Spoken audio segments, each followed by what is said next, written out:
Okay, I'm going to walk through the week 1 mini project, which is in the it's in the week 1 activities, activity 22.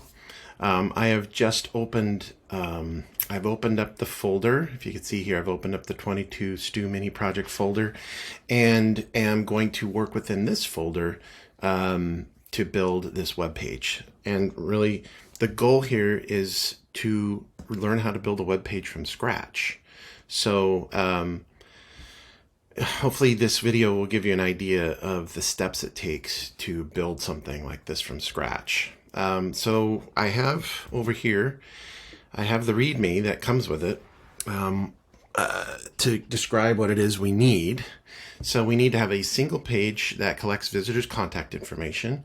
Okay, that's something we haven't done before. Landing page to have a header and a footer. As a client, I want the landing page to have a contact form. So that's collecting users' contact information. I want the landing page to have a polished and accessible UI. With accessible UI, we also want the page to be, so because it's accessible, we need semantic HTML elements. We need to use a universal element and class selectors in CSS. This is something that we went over in class. You'd have at least 3 colors, a single font family for all of the text. Okay, it's then when the page uses at least 2 heading elements. I see that. It's then when the header is fixed to the top page on scroll. So these are all things we learned in the first week. Well, first week plus 1 day. It's done when the contact is clicked, page jumps directly to the contact form. Okay, we need input elements. So this is part of a form. I guess we need name and email as part of our form. It's done when contact includes a send button. Okay, it's done when the image includes descriptive alt attributes for the images. It's done when the page is deployed to GitHub Pages. Okay, so because of this, deployed to GitHub Pages, that means that we need to create a project up on GitHub. This is very much how homeworks work. So maybe I should start there. I know that I've created a folder for this already, but you can see I've already decided, well, I really need it to be in GitHub. The best thing to do is create a Git project on GitHub, and then we'll use it, git clone, and then paste in the link to that. I mistyped. Perfect. Now I can go into week 1 mini project, and I need the directions. So if you notice that I have the directions already, where am I? Not there. I have the directions in here, so I want to bring them in to this project. So I'm going to open this up in Visual Studio Code. And I'm going to, well, let's try a copy. If I look in my present working directory, I need to navigate out from here. So I'm in here, then I'm going to go into the class repository and then go into the activity. I can copy it. So this is how we're going to do this. I'm going to go out one, out another, which means I should be in the classwork directory, and I just hit tab. When I hit tab, I get like a listing of what I could pick. So it looks like I want to go into UCD, hit tab, fills that in, and then hit tab again. You can see, all right, I'm navigating. I need to go to 01, and then I'm going to hit tab again, and you can see here's all of, we're going to go into activities and hit tab again. Here's all the folders. So now I need to go to 22 and hit tab. So I need that README. That's the only thing that was in that folder. So that's what it picked. So I'm going to copy this. That's what CP means. This is the file I want to keep. The next thing, notice how I have space there. I want to put it right in this directory, and that's what the dot symbolizes. It's the one that I'm currently sitting in.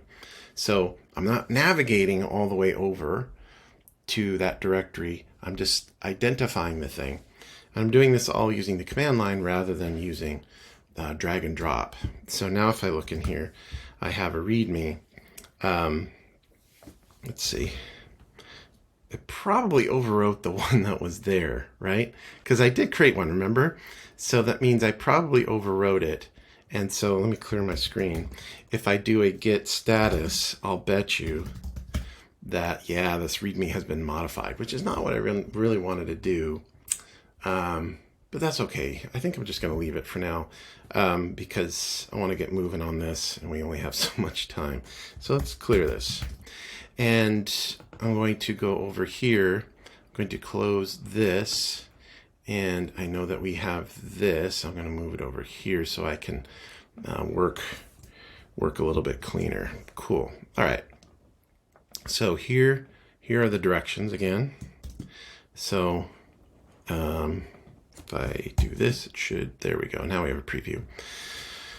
So first things we need is we need a file. So an index file for HTML. Something we haven't talked about is what index.html. Why is it called index? I'll probably wait until class to tell you what that is. We're going to need a place to put our CSS. So I'm going to create a directory. I can do it here.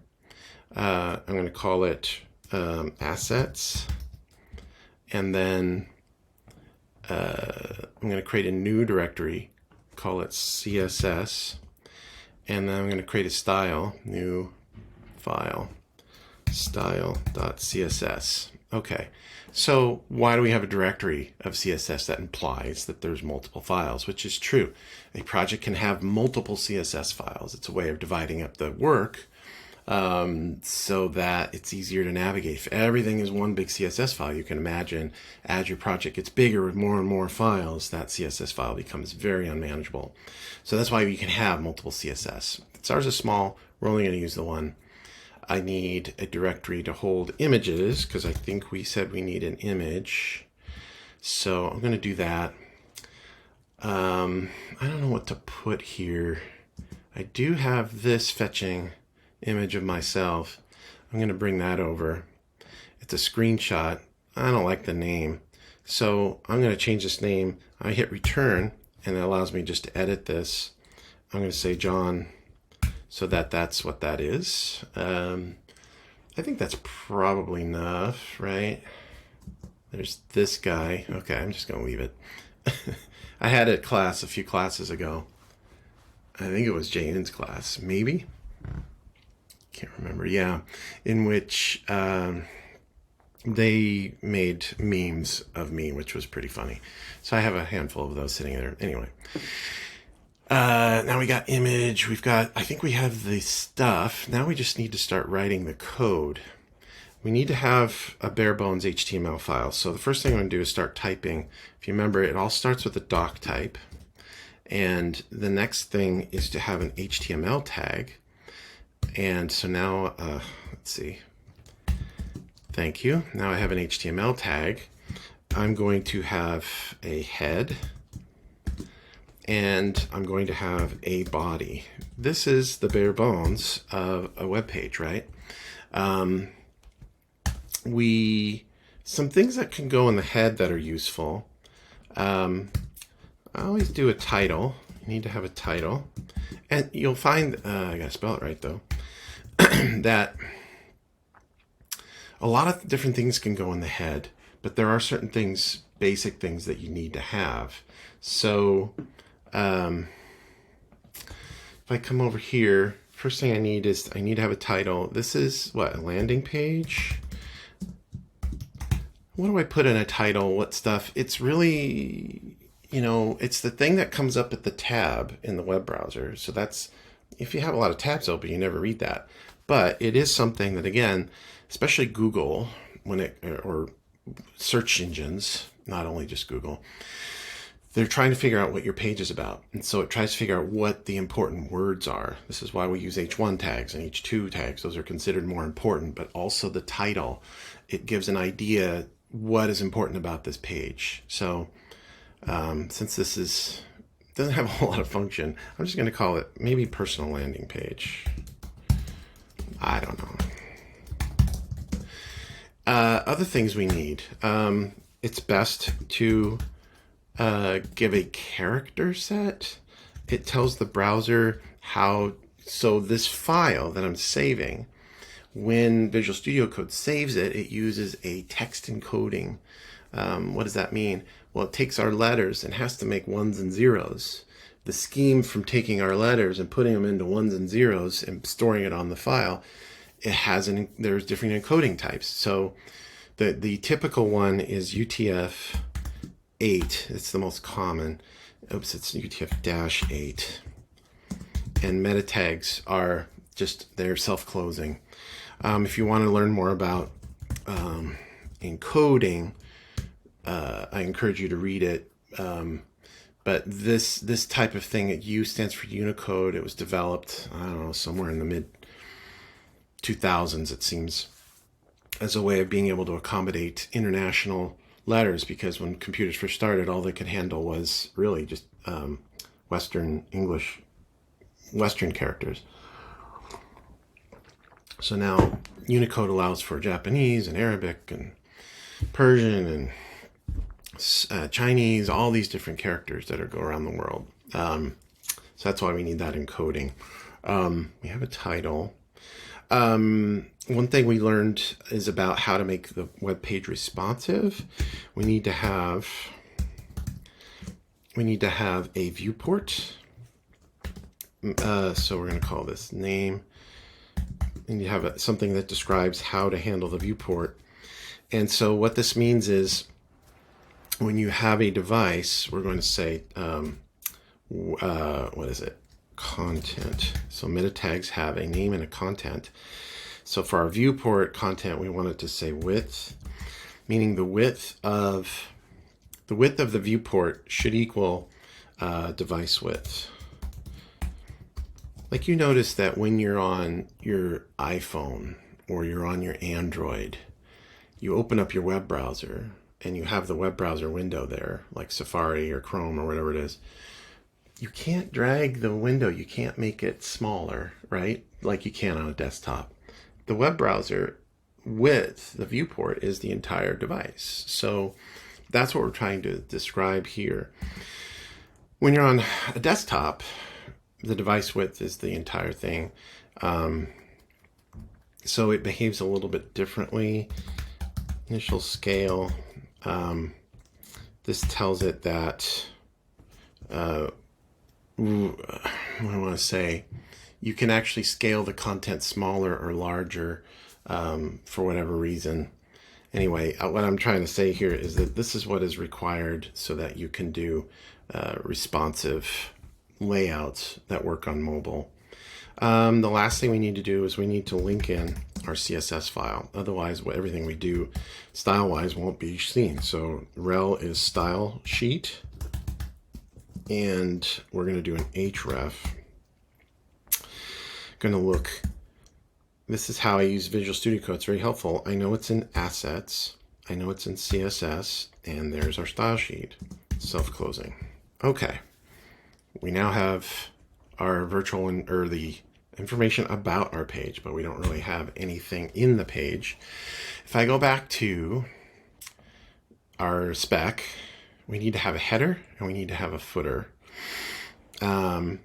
So my thinking is, I think for me, a typical organization would be to have a header, then have a main section, and then to have a footer that goes below that.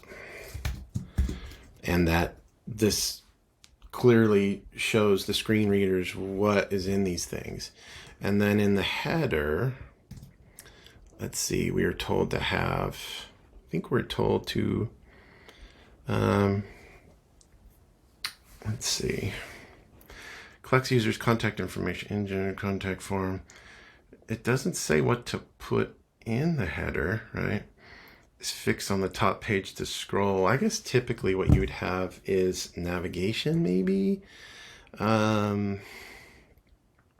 navigation bar of 3 links. Aha. So now I know I got to put a navigation bar. So we have a semantic tag that shows what the navigation should be. Perfect. Usually navigation is considered a list. So I use an unordered list. I know we don't want to have the little bullet in front, but that's what this is. So what do we need to have in this? Need to have 3 links that display, I guess it doesn't matter, including a contact link. Okay. So I guess we need to have one of those. Maybe if we were doing multiple pages, Or, maybe we have our GitHub. Sorry, we actually need to have a link here. So href, I'm going to leave it blank for now. Oops, need to have a full tag here. And we'll say we'll have a link to GitHub. Maybe we'll have a link to an about page. Or I don't know, maybe instead of this, maybe we have a portfolio page. Not yet, but maybe we have a portfolio. And then we need to have a link to contact. And on this page, we'll have a contact form. You can actually link directly to it. So with this, if I go to look at this in default browser, cool, we do have this now, which is great. What I'm going to do is I'm going to flesh out the HTML. I'll come back and style it later. So it's going to look ugly, but at least we have what we need, right? So I'm going to say next, remember we have to have at least 2 headings. So I'm going to have my heading, my personal web page. See that? Come over here, I refresh. Look at that, my personal web page.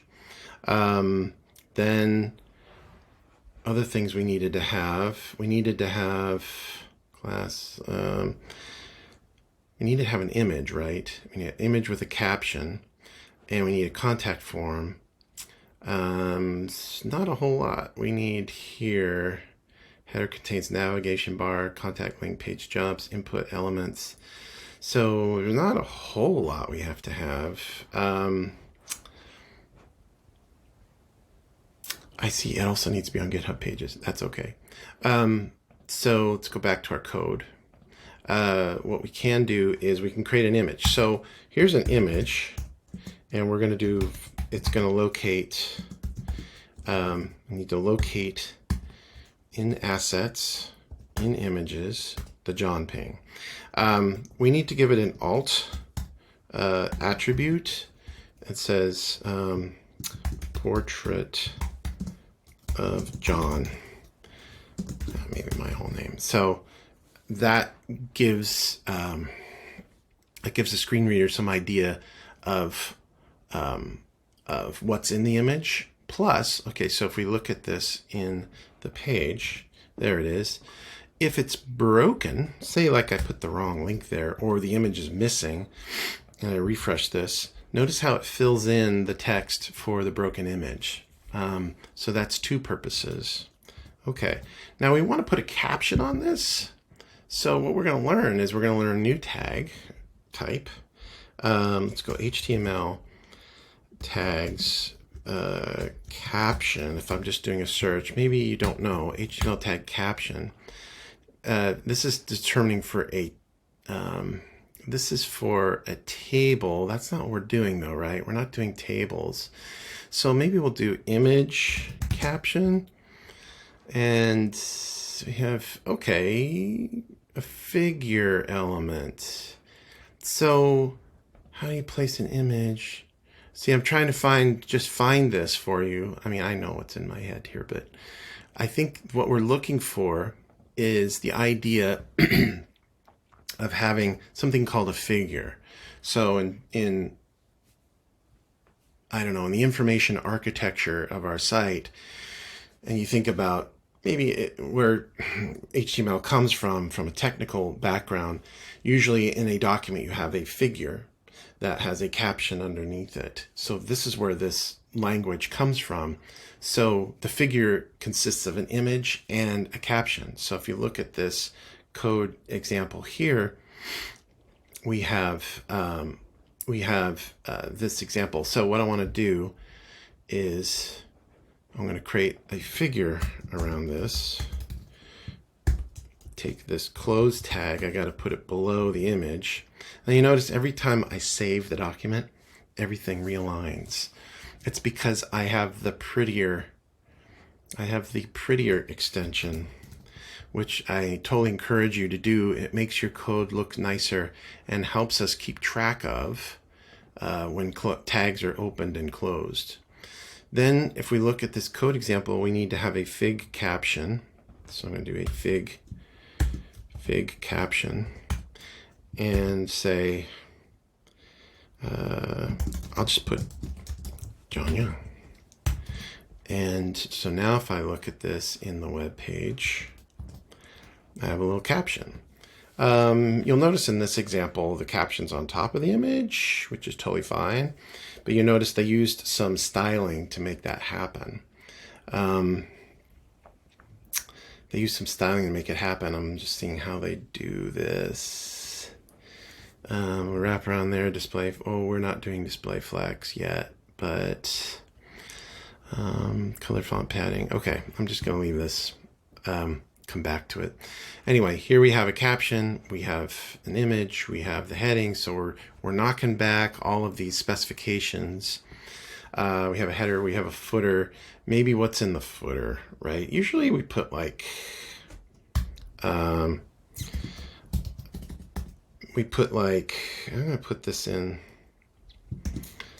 maybe I put it in a span that we put maybe a copyright. So if I'm looking at my keyboard, I think it's, so what on my Mac, I just typed Option G. That's the copyright symbol. And 2023, John Young. So now I have a copyright. It's there at the bottom, but we haven't actually made it look cool yet. Just trying to get all the content in first. Okay, so I have a footer, polished accessible UI, so we haven't got that yet. We need a form to collect user information. So maybe the next thing is I can have a section of my, that's not right. That's a section that in it we have something called a form. So there is an HTML tag or HTML element type called a form. And inside the form we put input elements. So that was one of the things here. We need to have an input element for name and email. So what do we do here? Lots of different ways to organize forms.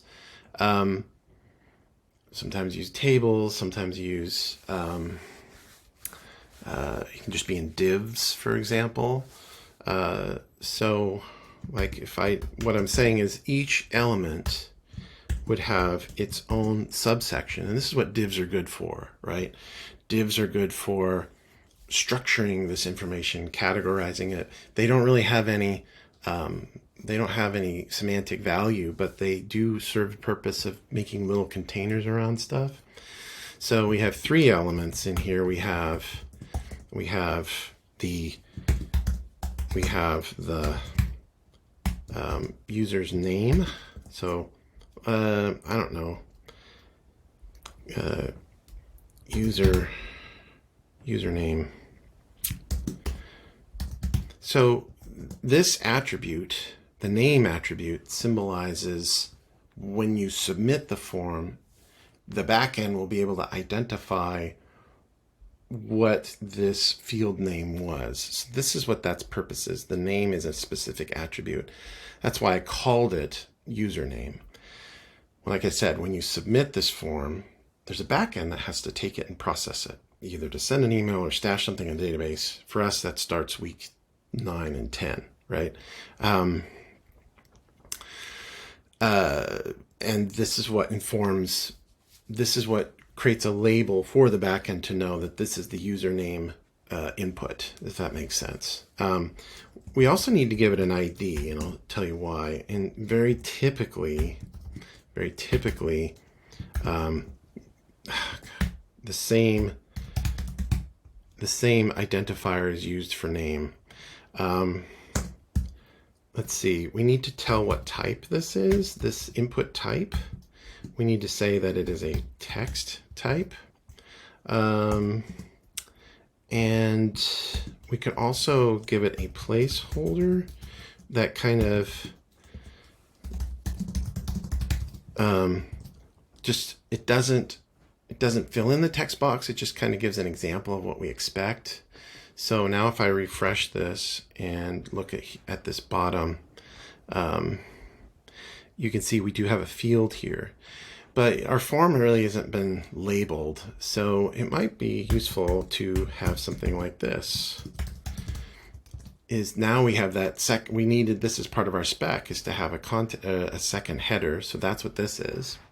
And we have this, but this doesn't have a label, so there is a different tag type called label that is used to label form elements. So we're going to say, what is it for? This is for the username. I don't know, maybe instead of username, because it's really not a user, contact name. I'm trying to use terms that are really obvious. Okay, so this for is looking for an input that has an ID of a certain thing. So that's where these two link, and I'll explain why that's useful. I'll put a colon there. If we look at our form here, now these things are together. So the thing is, the label, and the reason why we try to link the label to the input is because now the label becomes clickable as part of this. Therefore, it makes a larger hit target for people trying to navigate to this. I wonder if this is sitting. Yeah, we'll just do that. Cool. What I'm seeing is my little video recording is over the top of it. Okay, so we have another one. We need to do one for an email type. Input ID. We'll call this email address, and name email address, and type. There is an email input type, placeholder. Do you have to put the placeholder in? No. Of these things that you need to put in, you really need to have the name and the type. If you want to do labeling, you need the ID. Sometimes you don't have the label. Maybe you use a placeholder in place of a label. So I'm going to say example, or EG, which it's just kind of short for example. You at domain.com. So I tried to pick something that is email service agnostic. And then we need to close this tag with a self close. It doesn't have a label, so we need to create a label. And this is for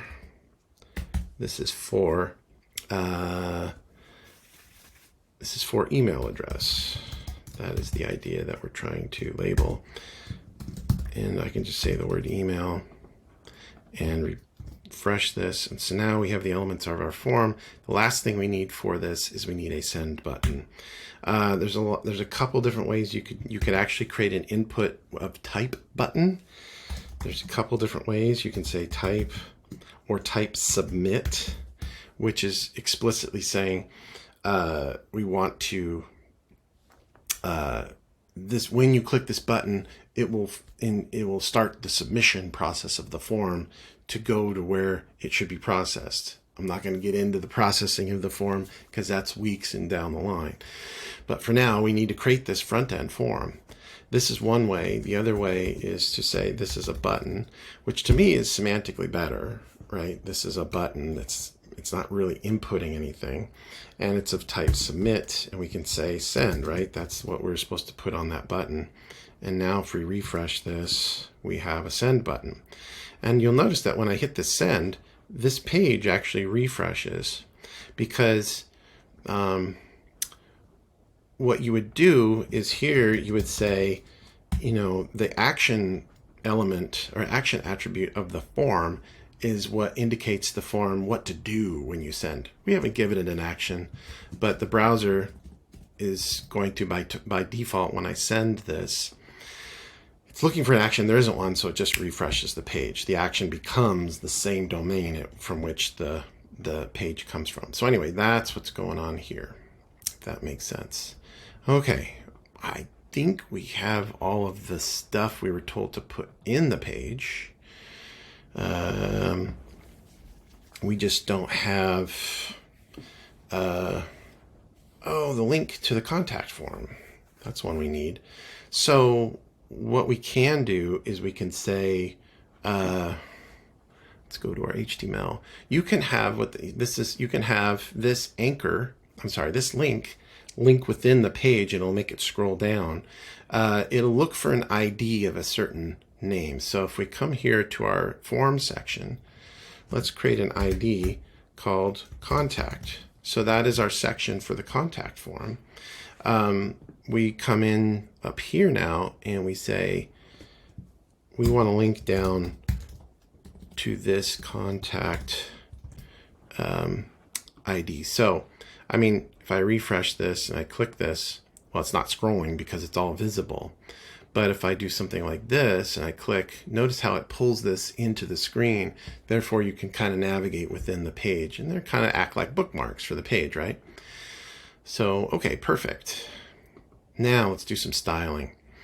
If we go into the style sheet, we were told to have a universal selector to put the font family. So font families, we'll actually be able to get into, I think it's week 5, where you can pick your own custom font families from like Google Fonts, for example. But unfortunately, at this point, we're kind of stuck with some of the default fonts. So in lieu of having your own custom fonts for your page, you got to use the ones that are available on the user's machines. So this is the way when the web was first built, you kind of had to use, lowest common denominator for fonts. So the one that's kind of default is this Times serif font. Arial Helvetica Sans Serif is also very common. So now if I refresh this, instead of having the serif font, I have this unserifed sans serif font. I'm just going to go with that for now. So that was one of the things we needed to do here. Universal element in class selectors in CSS. We have already done this. So maybe we'll start with the header. We want this header to go all the way across.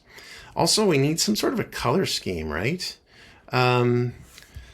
You can maybe pick your own, or you can say there are these tools out there that are great for finding a color palette, generating color palettes. I've used Coolors before, and we'll just accept this cookie.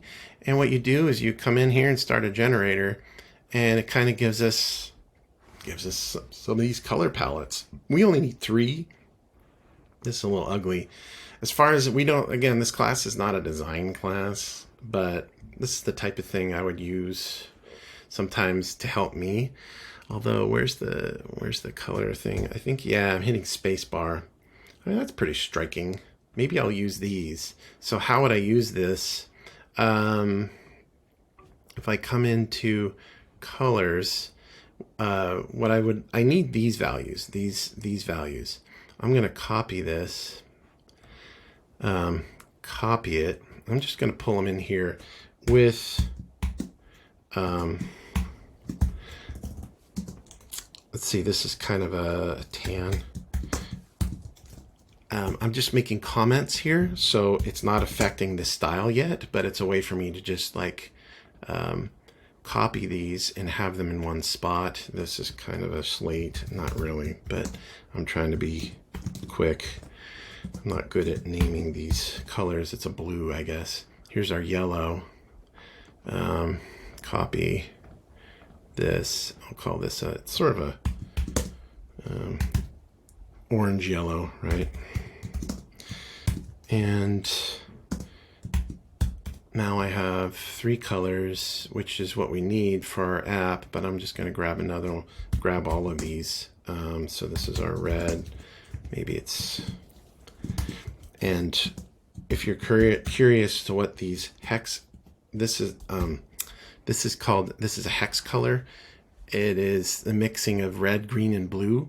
The first two, they're not digits, they're hex digits or whatever.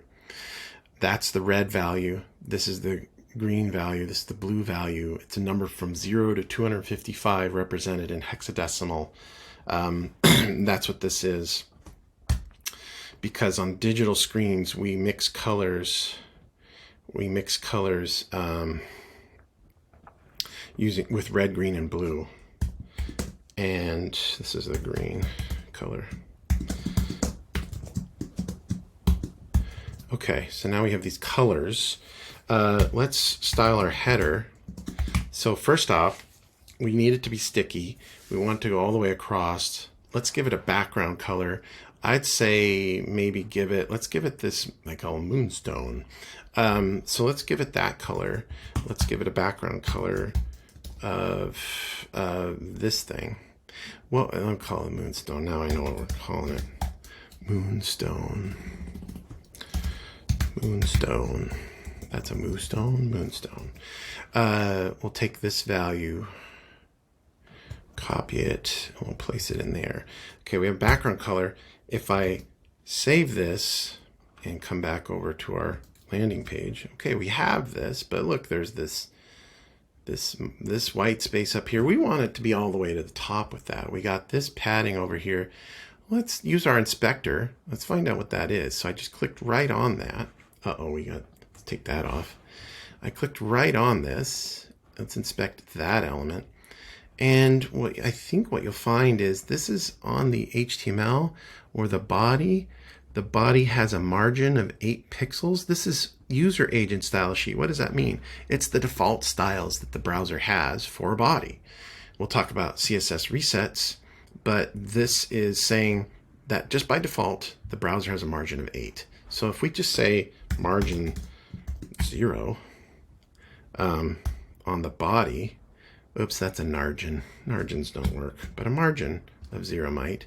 So cool. What you see here is that we've taken off those things on the side, which is kind of what you want to do.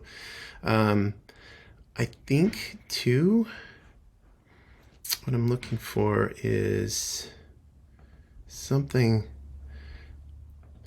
what's typical to do, and I think you might have seen this in some of the examples, or if you look in the example code, we just kind of want to take that margin and padding off everything, and therefore we can set it. This is kind of resetting all of the margins and all of the default paddings, and therefore it makes our job of styling just a little bit easier. So if I refresh this now, notice how everything is just kind of smushed, but it means we now have more control over what this thing does.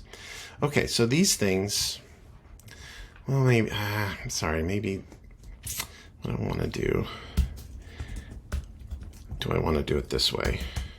If I just want to apply it to body and refresh this, still is not there. I think HTML, copy. I'm trying to figure out, remember where that white space is. No, it's not up there. Is it?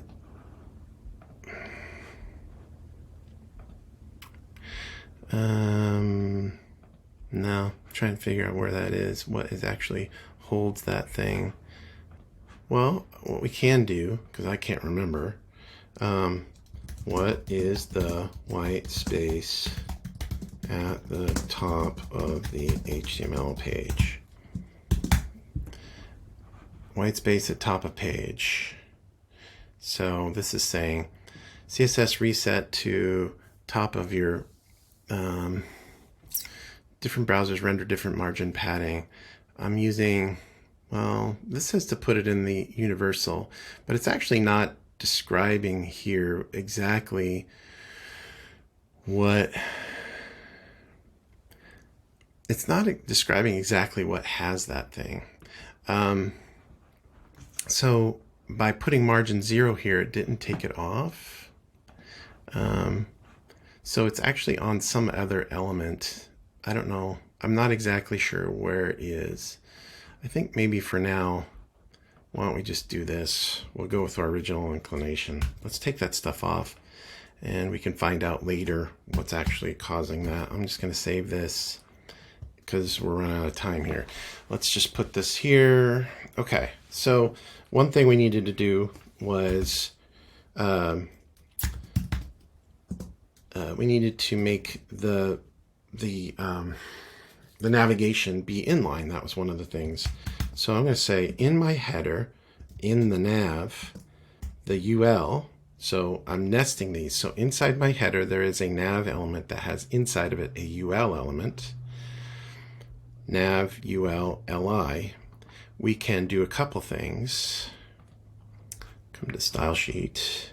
So I'm applying this directly to all of the LIs inside that nav inside. We want them to be display inline. That was the thing. We also wanted it to be on the side, right? We wanted it to be over on the right side, but we'll do that a little bit different. So I want to display inline. We also don't want the, what I'm not seeing is that we don't want the list style type. We take that off. The reason why we're not seeing it now is because, like, if I comment this stuff out, usually that's where the list style type would be. You would see it because of the margins, and I'm not seeing it. Making a liar out of me all day long. Anyhow, what we're going to do is this, which now these are inline. Our header's not that tall, so I'm going to give the header some height. I can actually, since it's a block level element, I can just say, let's make it, I don't know, make it 150 pixels high. And if we look at that now, oops, that's too much. Let's give it, let's actually just make it, let's make it 60 pixels high. We also want to give it a padding so that maybe we give it a padding of 10 pixels. And the reason why we want to do that is because notice how this is slammed over into the corner. We wanted to give it some space there. Maybe this is still too much. Let's say padding, well, let's go with a padding of, or height of 10 padding, and then maybe, I mean, we'll talk about how to center these things. You know, vertically, that's Flexbox is really the best way to do that. We want this stuff to be over on the right. So let's take our nav, header nav. You can have multiple navs in a page, like maybe one on the footer. Let's make it where text aligns. We can make it align to the right. And now if we look at this, anything inline is going to be done that way. This color is not the right color. It's not very good contrast. So let's take this and, well, if we do color, white, well, we could just say white, not, there we go. That will make it white. Well, it didn't. And the reason for that is because this is a link inside of a list item. Links have specific colors. So what we'd like to do is maybe, there's another way we could do this that says, maybe we'll make a class. We'll call it color white. This is another strategy where it's just a utility class that says whatever element that I put the color white class on, it will have, it will be colored white. Now, links are a little bit different because they have different states. Like a link is, it's visited, it is active, let's see, it is, I want to say there's another couple.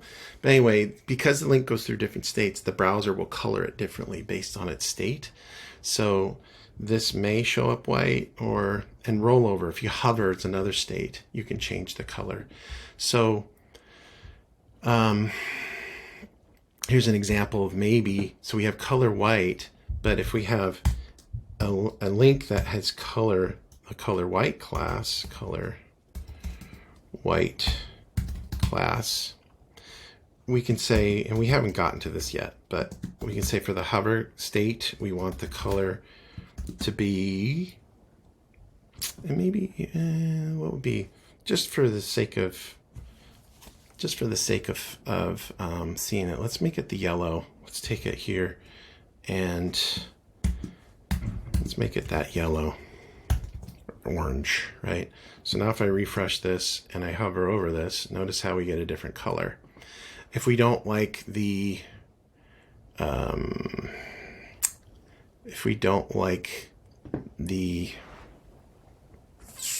say we don't like the underlines, I'm going to say, for this, I can say text decoration none. So it takes off the underline. Refresh. So the underline's gone. These are not spaced very nicely. So in here, I can say, let's say padding, padding left. Well, let's see. Actually, let's make the padding, padding. So maybe we'll make the padding of each LI a little bit bigger going up. So maybe it's 5 pixels above and below. And then we'll go maybe 20 pixels left and right. And what does this do? It actually makes the nav item be, it's a bigger hit target. So you can see that it's easier for me to find. Let's see, let's inspect. Oh yeah, sorry. We can't apply this padding here because these are actually inline. If I take this off, these now have a padding, but they're laid out wrong. Anyhow, in a different strategy for this would be using Flexbox, which is probably the preferred one, but we're learning about inline at this point. So we'll just take this padding. Oh yeah, well, inline elements with the box model will do padding this way, but not this way. So we'll do padding, I don't know, pixel and then 20 each way. And what this is actually doing, you notice it's creating spacing between these, which is really useful. Okay, so again, this should be working now to where we have a contact which goes down. Great, so we're able to get to our contact form. Another thing that's useful is to center things. So let's take our main element and let's give it a width of 80%. So it'll always be 80% of the width of the current screen. And let's center it. Margin 0 auto. So this is, we're in 50 minutes, it's just showing you how long it takes to go through this stuff. So now this stuff is centered the way we want it. We do need to, we wanted the header to be position fixed, so it's always sticky at the top. And we say top 0. I also usually say left 0. I remember because Internet Explorer used to not place these things correctly. Uh-oh, what did I do? Let's go in here. Header needs to be position fixed. Oh, I put it in the wrong spot. I put it on those LIs when they really should be over here on the header. There we go. Refresh. Okay, notice how this thing went all that way. It's because the header now, because it's been taken out of the flow, it's really the blocky type quality of being full width has been taken off. So we need to make this width 100%, and that will make it the full width of the screen. But you'll notice now that our header is now, our heading, my web page is underneath this heading, or the header. So we actually,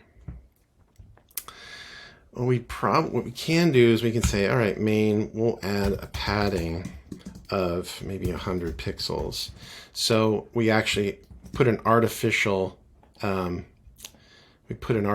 we inspect this now and you look at main, oh, it has padding all the way around. We just want padding top. That's what we want, padding top of 100 pixels, which will, now you can see we create this artificial spacing at the top, so it will not get stuck underneath the header when we're doing this. Okay, so now we have this.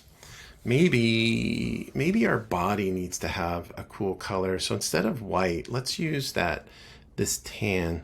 So, and like I said, I haven't planned any of this. I'm just kind of winging it. That's a Beatty. Let's do a body. And let's do a background color of this tan, which probably makes it a little more interesting. And let's make the personal web page. So let's do our heading of H1. Let's make the H1. Let's give it, what would be a contrasting color? We had the green. Maybe. It could be that the blue is the right one, the moonstone. But we can try it. And if we don't like it, we can always change. So we'll just change the contrast. Let's make the color of the heading be this moonstone color. So that's cool. Let's maybe take this image and we can, let's see, so it is here. We could probably take the image, or you know what, let's put this in its own section, because it kind of is. It's just a different section to the document. We can give it an ID of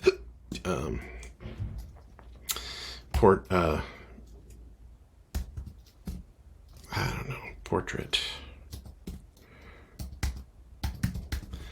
whatever, or we can maybe call it the about, whatever we want to say. But we could take this section and come over here. So now section. So one of the strategies I'm doing here is I'm calling out each thing individually inside my CSS. Notice how I'm very explicitly identifying a style just for this specific section. That's one way to do CSS. Another way is to do what we've done here, which is to create a utility class that we can apply many different places. So your elements would have multiple classes on them, but you don't have a whole lot of custom CSS. I've kind of been going the way of these utility classes, just because you end up writing less CSS that way, and it's actually easier to support. You spend more time editing your HTML document rather than editing your CSS. But at this point in our learning, it's best to know both. So I'm going to make this, I'm going to give it a margin. Well, let's see. What do we want to do? Maybe section portrait figure margin 0 auto. So let's see if that centers the way. No, I think, I'm not sure if a figure is a figure. Let's inspect this. Is it inline? This is just really annoying me now. Is it an inline element or is it a block level element? It says display block, but I see what it is. See how the figure is full width across the screen? Therefore, we can't center it because its width is the entire screen. So what's best then is to maybe center the image and center the caption. So we come in here and we'd say text inline, because those are inline elements. We'll we can align them center. So that's one way to do this. And it doesn't look awesome, but so instead of this, we'll take off. We apply the text align to the containing element, so it will apply the text align property will apply to the things inside the section. Okay, so if I refresh this, this is working. There's not a whole lot of space here. Kind of like to add some spacing. I could add spacing here, or I could add spacing here. Let's try doing this. Let's create a margin. Let's create a margin bottom class. And we'll say margin bottom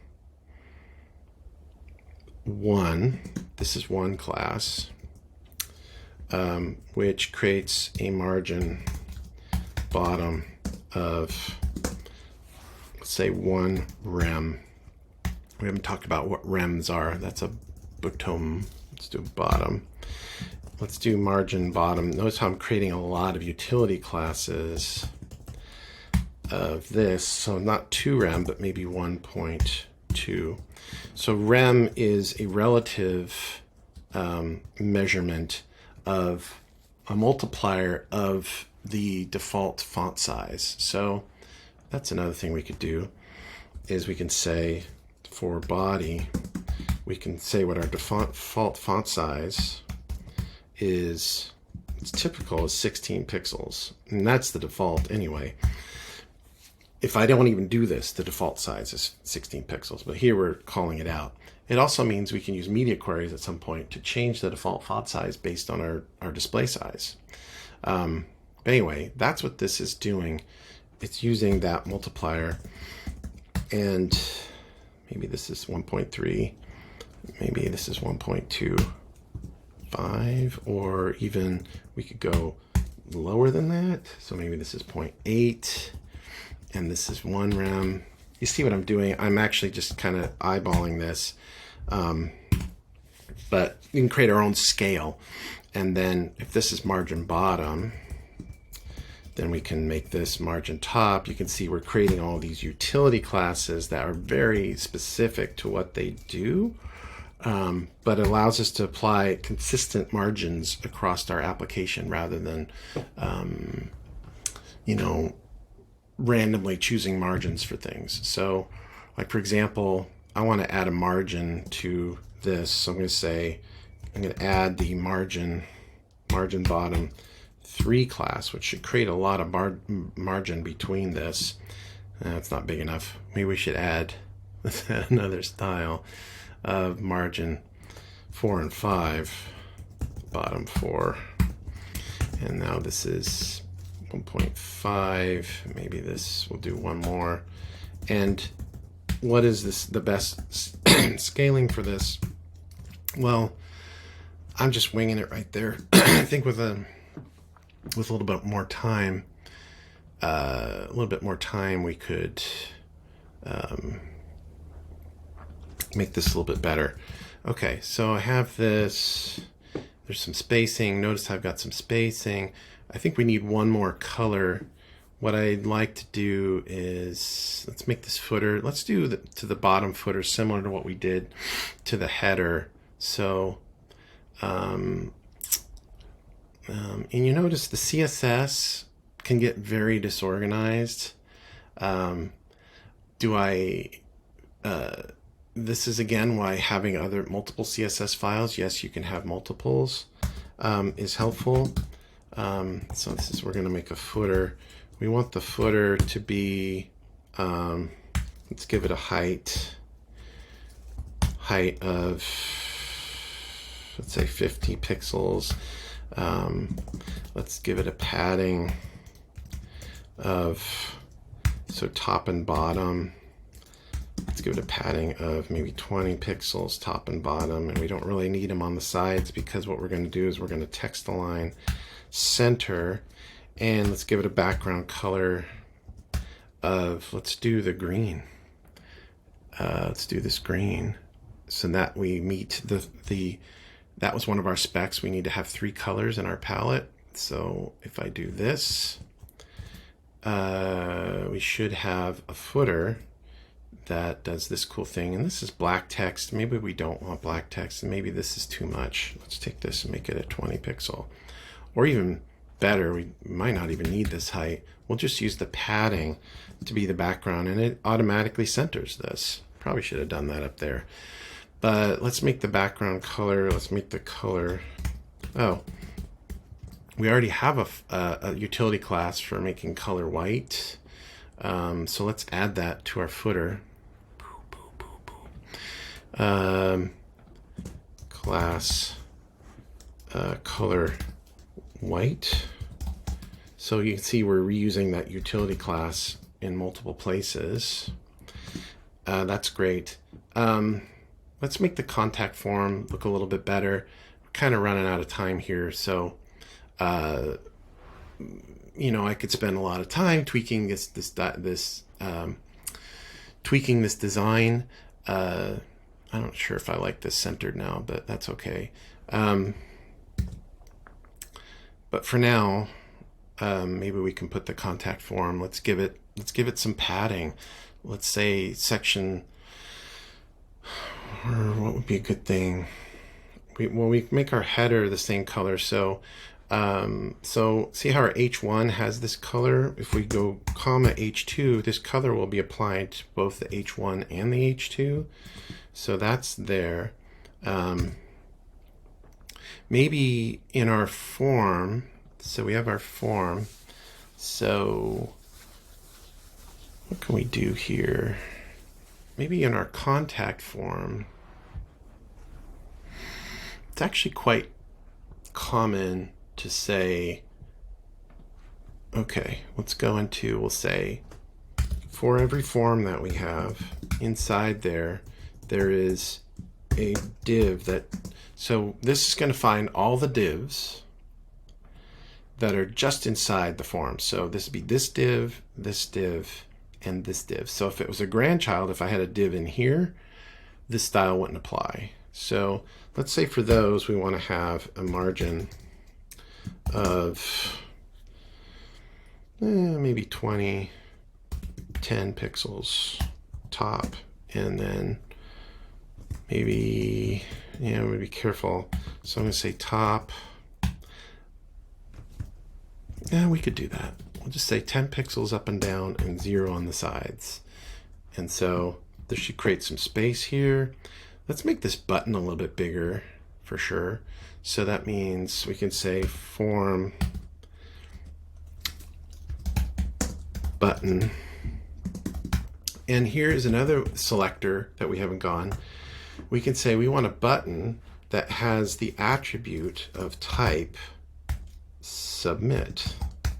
So this would only be applying to buttons that are inside a form that have the type submit. So you can have an attribute selector inside your CSS rule. So it's very specific to, because you'll have buttons in other places that may not be in form. It's just a thing that looks like a button. So this one, let's give it a padding of, let's go up and down, maybe, let's go 10. So of 10 pixels up and down, and then maybe 15 pixels left and right. So that makes this button a little bigger of a target. Maybe that's too much up and down. Let's do 5. And then we could also give it a background color.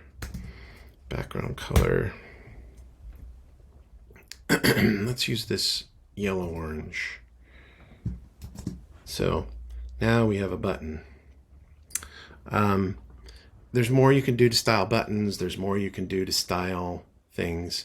But I think we've met the spec so that we have something that so we have a single font, we have 2 heading elements, headers fixed, contains a nav bar, contact input elements, we have a send button, we use the alt page. The last thing we need to do is to get this up on GitHub Pages. So perfect.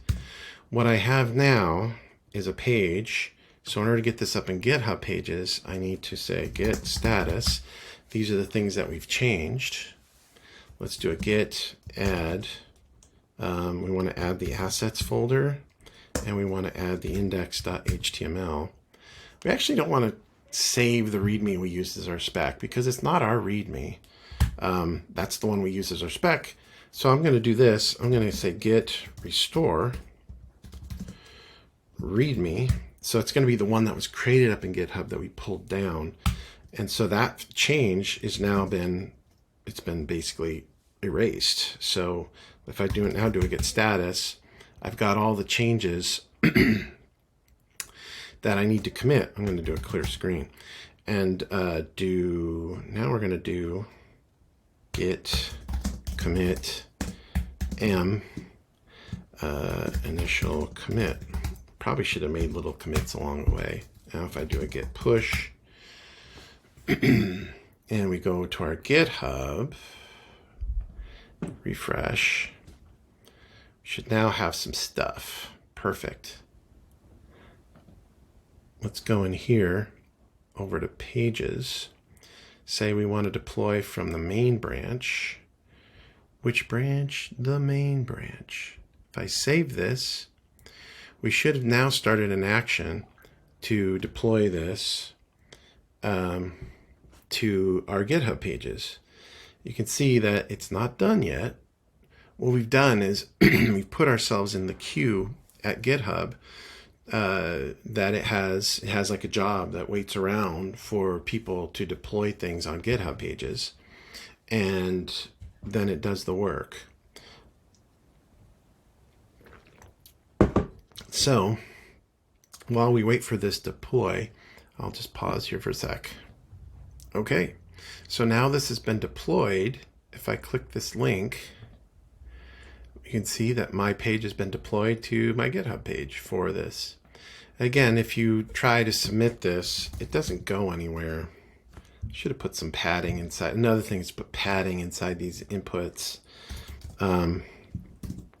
If I don't put an email in here and I send, the browser has a little validation for this field. It says, hey, you got to create an actual email address. So just by, when it says actual, I mean it has to match the formatting for an email address. So even though john@john.com is not my email address, it matches the formatting. So the browser says, okay.